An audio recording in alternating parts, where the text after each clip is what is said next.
When professing believers are not rich towards God, it's because they don't believe that God will take care of them if they do things that make them rich towards God. It's their concept of God. They do not believe that God would actually take care of them. So now the story continues. Verse 22, and it says, and he said to his disciples. You want to highlight that. This is not to the crowd. This is to those who are going to be his disciples. For this reason, what I've just told you this story, for this reason, I say to you, do not worry about your life as to what you will eat, nor your body as to what you will put on. For life is more than food, and the body more than clothing. When he says, I say this to you for this reason, he's saying, I've just told you this story. Don't be like this guy. And so this is why you're not to worry about these things. Now, very quickly, let me just say this, verse 22. He says, don't worry, don't plan. You want to write that down because worrying and planning are two very different things. You need to plan, you need to not worry. So don't confuse the two. Then Jesus says, so guys, let me explain it like this. And remember, these are Jewish disciples. Everybody's Jewish. So you got to get that as we get into this. Verse 24. Verse 24, it says, so consider the ravens. Does your Bible say ravens? Yes. You want to underline that word ravens. Very important. Consider the ravens. They neither sow nor reap, and they have no storeroom nor barn, and yet God feeds them. God feeds them. How much more valuable you are than the birds. Now, as I said, here Jesus is speaking to Jewish disciples. Now, in those days and today, Jewish people divide animals into two categories. There's clean animals, and then there's unclean animals. So I want you to notice the verse that I put there on your outline all the way back from Leviticus. We might miss it because we're predominantly Gentile Westerners and all that. But here's what it says. And they shall not be eaten. They are an abomination. So you want to underline that word abomination so you don't forget. And then he says, every raven after its kind. Ravens were completely unclean. They were detestable, an abomination. So they viewed ravens, the best way that I know to say it is kind of like you ladies. How many of you ladies, you're just weirded out about rats? Okay, all right. So they would view ravens as like this detestable rat with wings. That's what they thought, just this rat with wings, and something they couldn't stand. So write this down. They're useless, just rats with wings, essentially. Write down, ravens are unclean, and they have no eternity. And then Jesus points out, there in your outline, they and we have never seen a starving raven. We've never seen a starving raven, never have. So the idea here is that if God cares for that unclean rat with wings, ravens, don't you think he'll care for you, that he'll take care, he feeds them, think he'd feed you? So the question for us is, would we trust that?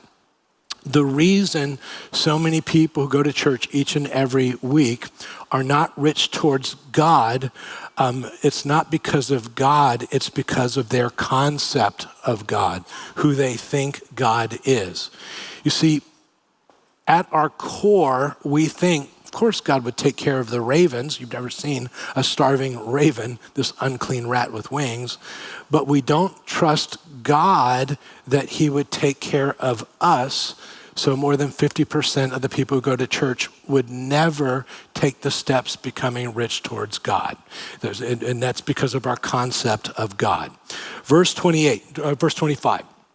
And which of you, Jesus continues, by worrying, underline worrying, can add a single hour to his lifespan? He says, if you then cannot even do a very little thing, why do you worry about other matters? Now, consider the lilies, how they grow, they neither toil nor spin.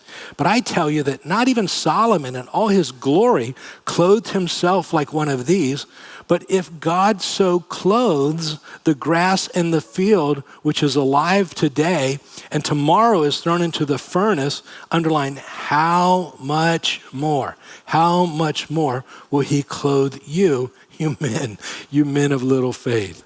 So the first thing I want to say is write this down. Worrying is doubting God's care. We worry because we doubt God's care. We just don't think God's going to do something. When professing believers are not rich towards God, it's because they don't believe that God will take care of them if they do things that make them rich towards God. So it's their concept of God. They do not believe that God would actually take care of them. So write this down. Some are not rich toward God because in their concept of God, they believe that God will not take care of them as well as the lilies or the grass. So what do? We hold on to all that God has blessed us with. We exclude God from his blessing, and we do that because in our core concept, what we really believe about God, we don't believe that he would actually take care of us. But verse 28, Jesus says, but if God so clothes the grass in the field, which is alive today, and tomorrow is thrown into the furnace, how much more will he clothe you, you men of little faith? So Jesus says God will take care of us. Write this down, much more, much more. Not just as much, but so much more. He wants to do so much more. So when he says, you of little faith, that's translated differently. To paraphrase that, what he's saying, God will take care of you. And when he says, you have little faith, he's actually saying, could you have a little faith? You just have a little faith. It's just, that's what he's saying. Verse 29, he says, and do not seek what you will eat and what you'll drink, and do not keep worrying, for all these things the nations of the world eagerly seek.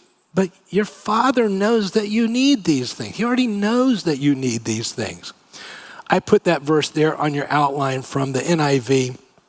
And another way of saying is, do not set your heart on what you will eat or drink. Do not worry about it. Now, another translation would add, do not strive for. And I think those are good for clarification. So Jesus says, these are the things that the world, that's what they think about. They don't have a God that they can trust. So they focus in on these things. So write this down. If that's so, then when I hold on to things and finances, which I'm going to call God's blessing in our life, to the point that I withhold from God, he says, I'm acting like the world. I'm acting like the world. And I'm believing like the world. See, the world is never going to do things to become rich towards God. They're going to take 100% of all that God blesses them with. They're going to consume it on themselves. And we get that. They don't believe in God. We get that. But when believers do the same thing, we're believing the same way that the world does.